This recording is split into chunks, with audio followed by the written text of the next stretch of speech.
Bonjour et bienvenue dans cette série d'entrevues Masterclass spirituelle et prospère. Aujourd'hui, j'ai l'honneur d'accueillir avec moi Valérie Dalle.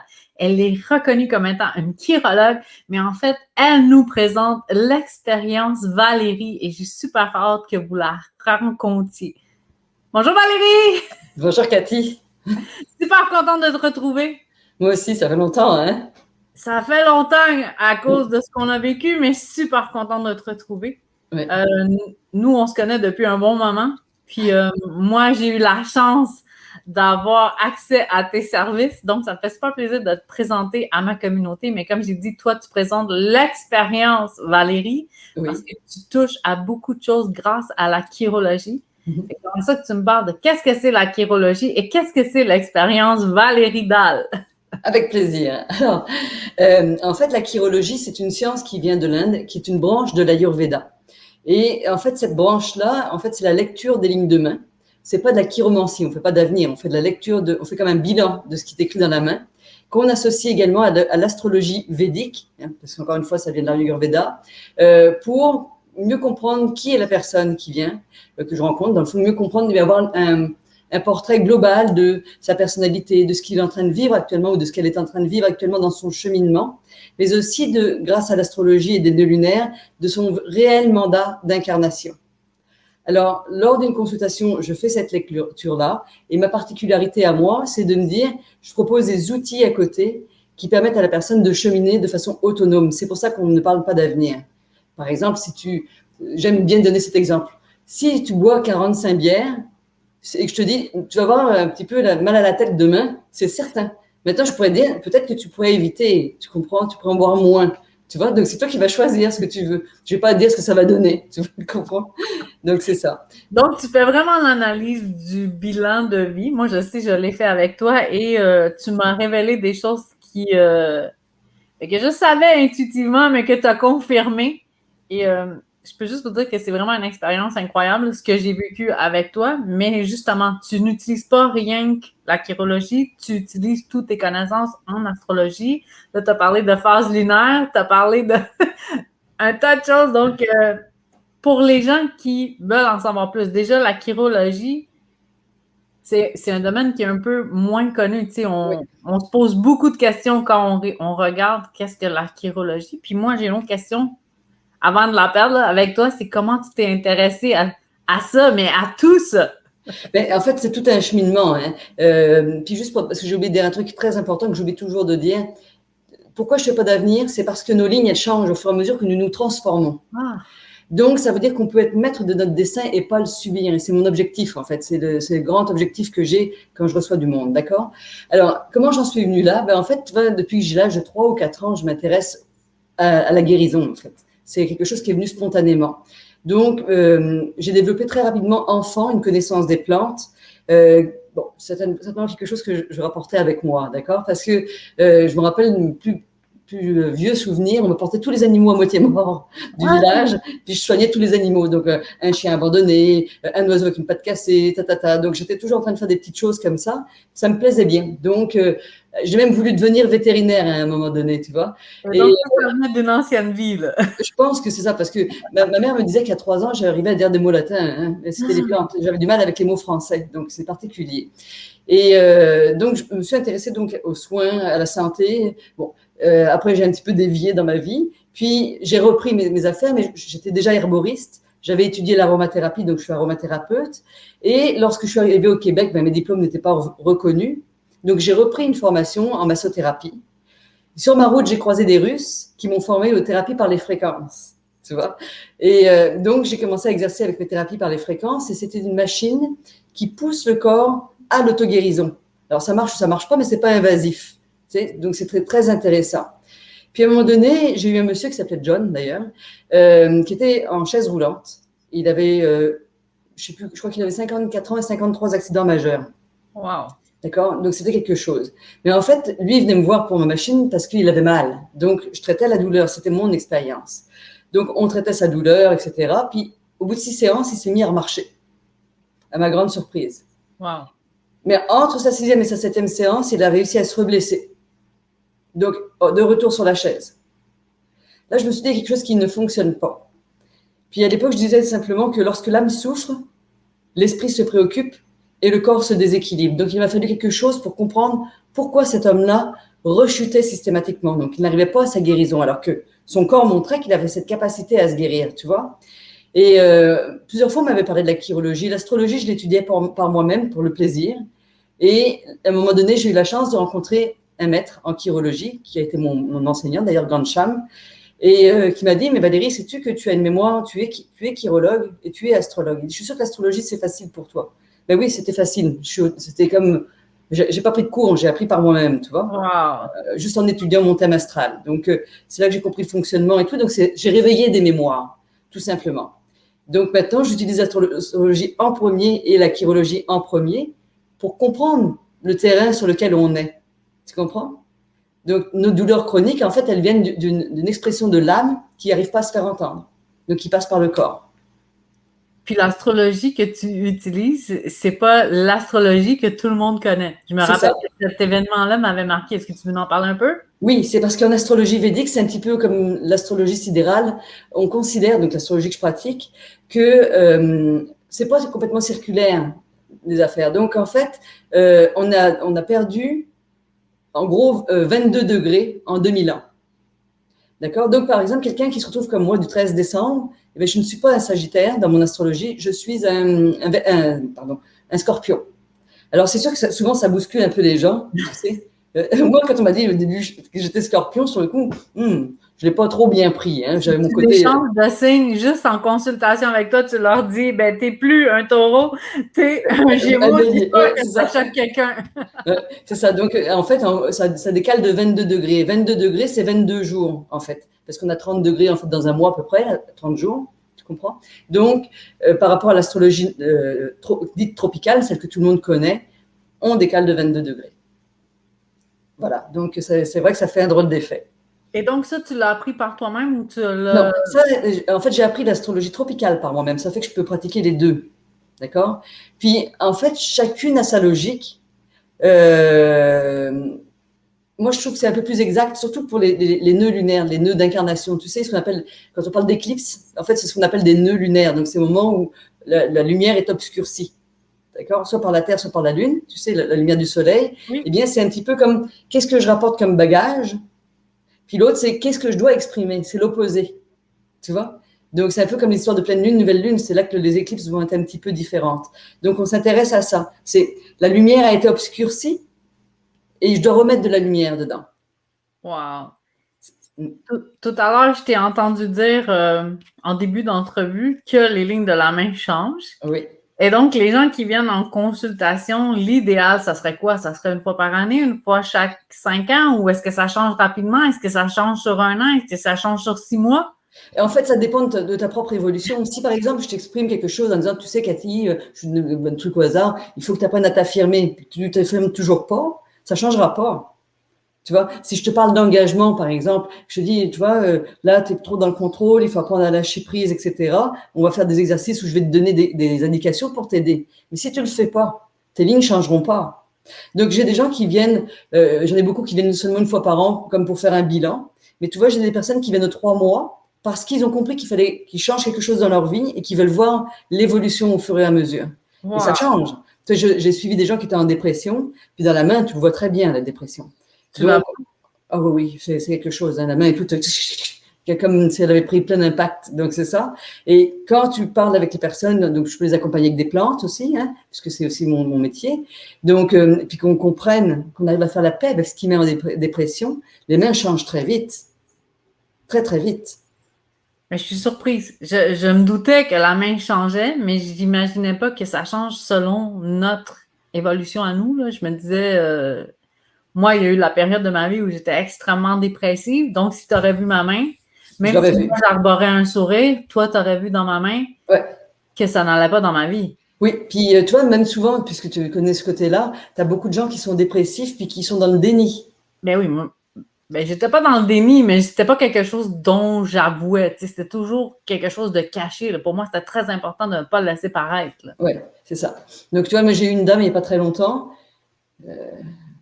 Elle venait juste par curiosité, mais elle était en pleine dépression. Je fais, vous le savez, vous êtes en pleine dépression.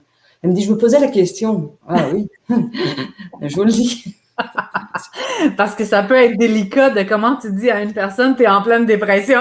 Ben, je suis pas arrivée comme ça en disant, on a avancé. Puis là, je voyais, puis je me disais, non, il faut que je fasse quelque chose parce que je peux pas laisser partir cette dame de cette façon-là. Tu comprends? De toute façon, si c'est aussi flagrant, il faut que tu le dises. C'est ça aussi que... Exactement, exactement. C'est la délicatesse ou la difficulté de mon métier. Yeah! D'oser dire les choses réellement telles qu'elles sont, tu sais. Ben, je pense que c'est le mandat d'un peu tout le monde. Tu sais, tous ceux qui sont les mentors, tous ceux qui sont les coachs, tous ceux qui font de l'accompagnement, on ne serait pas vrai si on ne peut pas dire ce qu'on voit chez l'autre personne pour lui permettre d'évoluer. Des fois, c'est délicat. Même moi, avec mes lectures de tarot, mes lectures d'âme, des fois, je vois des choses que c'est difficile à dire, mais qu'il faut arriver à le dire, tu sais, pour le bien-être de la personne qui reçoit la lecture. Oui, tout à fait. Tout à fait. Écoute, dans les séries d'entrevues Masterclass spirituelle et prospère, moi, j'aime parler que la prospérité puis la spiritualité, ça va ensemble. J'ai la conviction profonde que plus on est prospère, plus on peut aider les gens de partout à travers le monde. Ça a fait un mini scandale. Les gens disent la prospérité puis la spiritualité, est-ce que ça va ensemble? Et moi, j'ai écrit un livre sur l'argent, donc je parle d'argent, tout ce que cache votre relation à l'argent. Et ma question pour toi, en lien avec l'argent et en lien avec la prospérité et la spiritualité, je vais le dire, qu'est-ce que tu aurais aimé savoir sur l'argent que tu sais aujourd'hui, mais que tu aurais aimé savoir il y a un moment? Alors ça, c'est une bonne question parce que tu sais, c'est vrai que tu as raison que souvent, les plus pauvres, on les retrouve dans la spiritualité comme si l'argent, c'était sale. Et c'est effectivement ce que j'avais adopté. Tu sais, tu peux pas, je me disais, c'est pas possible que je fasse payer mes services, tu vois, parce que là, ça se fait pas, je suis là pour aider, c'est pas normal d'aller prendre de l'argent aux gens, ils sont déjà en difficulté. Donc, en fait, j'achetais. Ce que j'ai compris, c'est qu'il fallait que j'arrête de fusionner avec la problématique des autres, qui n'était pas ma problématique. Moi, j'étais là pour tu dis, là, ce que tu révèles, là, je le vois tellement avec les femmes que j'accompagne, les coachs, les entrepreneurs qui ont cette pensée-là. C'est ça. Alors, tu vois, même, parce que en plus de ça, dans ce cas-là, tu te retrouves avec un miroir. Hein, donc, par exemple, je facturais mes consultations à un certain prix qui n'était pas très haut, même vraiment pas haut. Je me disais, ah, c'est cher. Mais en fait, c'est normal, l'autre te renvoie exactement ta problématique. C'est ça l'effet miroir aussi là-dedans. Hein. Donc maintenant, je m'assume. Donc, ça m'a permis de stabiliser un prix qui certainement remontera encore, tu vois, en me disant, non, ce que j'apporte, c'est de l'or. Donc, ce que j'apporte aux gens, moi, j'ouvre une porte où je leur permets d'aller se reconnecter à eux-mêmes. Tu l'as dit toi-même tout à l'heure, quand tu as eu ta consultation, je t'ai dit des choses que tu savais intuitivement.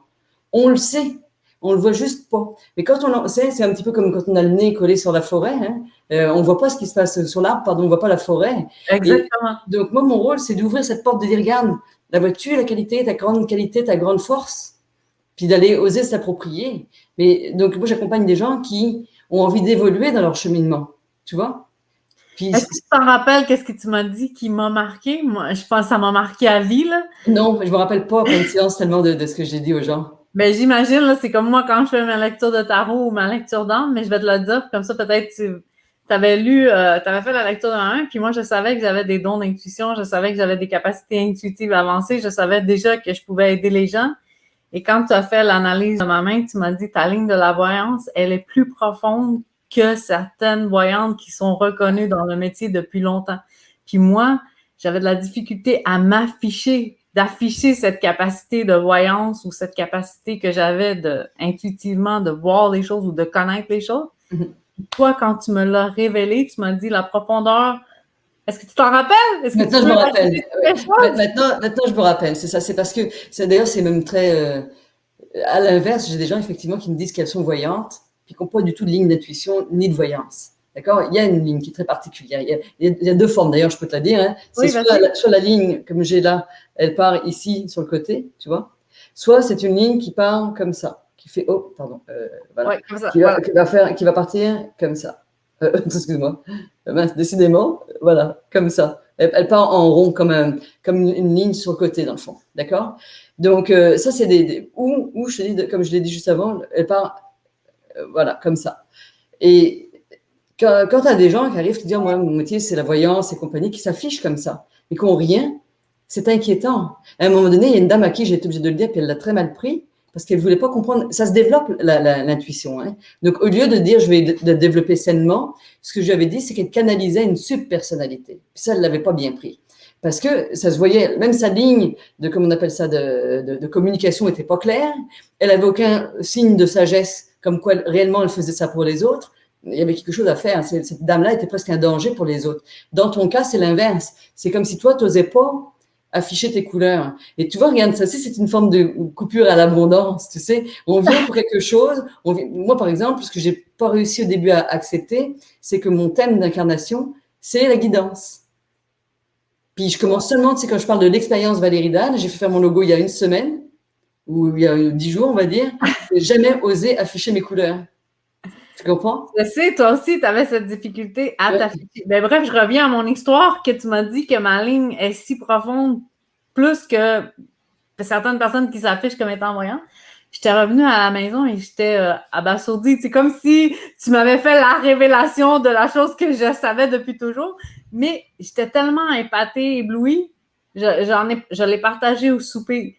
Puis là, mes enfants, à chaque fois que je dis quelque chose puis que ça s'avère vrai, ma petite fille, Elena, elle me fait regarde, ta ligne, elle est tellement profonde, là. C'est devenu comme un running gag chez moi, que ma ligne est profonde. Donc, comment t'es surprise que tu le savais si tu devais le savoir de toute façon? Bref. C'est ça. Je pense que cette journée-là, tu n'as pas eu idée de comment tu as impacté ma nouvelle façon de voir la vie. Tu vois, ce que tu me dis, c'est intéressant parce que ça aussi, c'est de l'abondance. Quand tu parles d'abondance, hein, c'est que effectivement, c'est de savoir se reconnaître. Quand tu me dis tu peux pas le savoir, effectivement, je ne reconnaissais pas ce que j'apportais aux autres. Donc, tu peux pas le monétiser si tu te reconnais pas toi-même. Tu comprends? Puis ça a changé. Il y a eu un moment donné où je me suis dit, regarde, j'ai une de mes amies d'ailleurs qui me dit, ben oui Valérie, je vais venir t'aider. Je fais, c'est gentil, j'apprécie. Elle me dit, excuse-moi, avec tout ce que tu fais pour moi, je fais, j'ai jamais rien fait pour toi. Elle me dit, non, elle me dit, t'arrêtes pas, mais je me rendais pas compte, je l'accueillais pas. Tu vois, je ne me reconnaissais pas moi-même. Et tant et aussi longtemps en spiritualité qu'on ne se reconnaît pas, on ne peut pas se monétiser. Je crois. Je vais tout de suite rebondir sur ça pour. C'était ma troisième question, mais on n'a pas fait la deuxième, mais je vais rebondir parce que tu es dessus. Ma phrase fétiche à moi, c'est chacun de nos gestes résonne dans l'univers. Ouais. Des fois, on pose un petit geste puis on n'imagine pas l'impact ou l'ampleur que ce petit geste-là peut avoir. Oui. On en a discuté d'un que tu as eu avec moi. Mais toi, est-ce que tu as connaissance d'un geste que tu as fait et qui t'a dépassé, qui a résonné beaucoup plus fort que jamais tu aurais pu imaginer? Est-ce que tu as une expérience à nous partager? J'en ai une très récente, si tu veux. Hein. En fait, moi, c'est dans ma relation amoureuse. J'ai osé me lancer dans une aventure avec quelqu'un, tu sais, mais on l'a fait de façon très intense. C'est-à-dire, au lieu de dire, ouais, mais il faut peut-être faire attention, il faut faire ceci. Non, rien à faire. On est partis comme deux enfants, comme des fous. Résultat, je l'ai dit, je me retrouve avec une petite famille, donc un chien, un chat, une maison qu'on a achetée à deux alors qu'on était en début de relation. Et ça fait combien de temps? On était en relation 4 mois. Puis le chien, le chat, c'est drôle. Ça, il faut que tu en parles parce que tu parles de. Tu as fait ça quand tu étais enfant, mais moi, je connais l'histoire. On s'est parlé un peu avant d'ouvrir les caméras. Ouais. Tu veux parler là-dessus? Tu veux élaborer aussi en revenant sur ce qui résonne dans l'univers?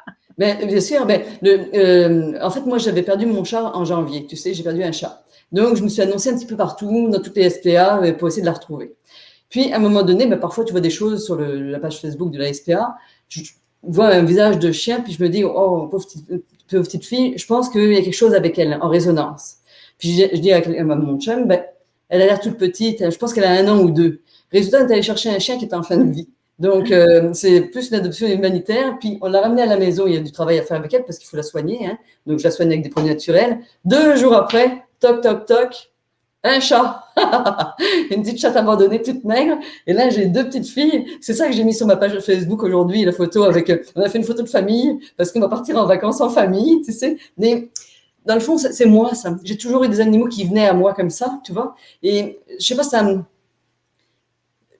je me sens à ma place. Je me sens Valérie Dalle d'avoir fait ça, tu vois. Et au lieu que ça encombre notre vie, ça met du piquant.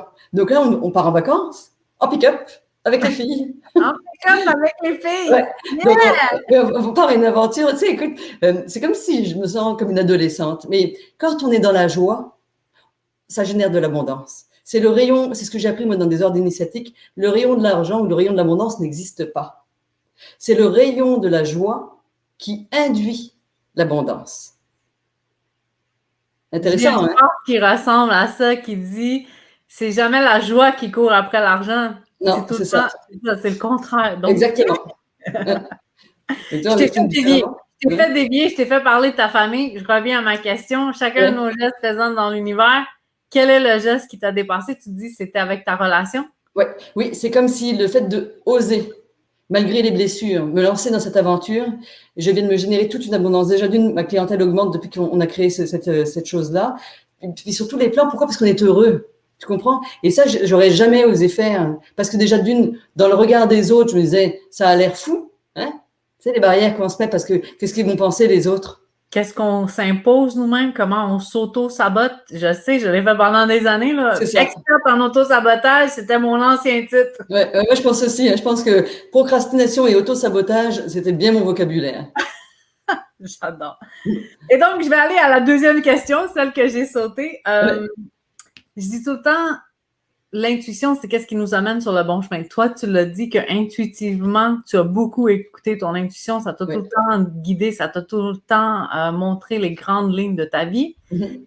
Moi, j'ai comme l'intuition m'a sauvé la vie, sans que ce soit littéralement le cas, tu sais, que tu dis j'ai failli traverser la rue puis j'ai pas traversé la rue. Est-ce que toi, il y a une situation où tu dis l'intuition m'a sauvé la vie?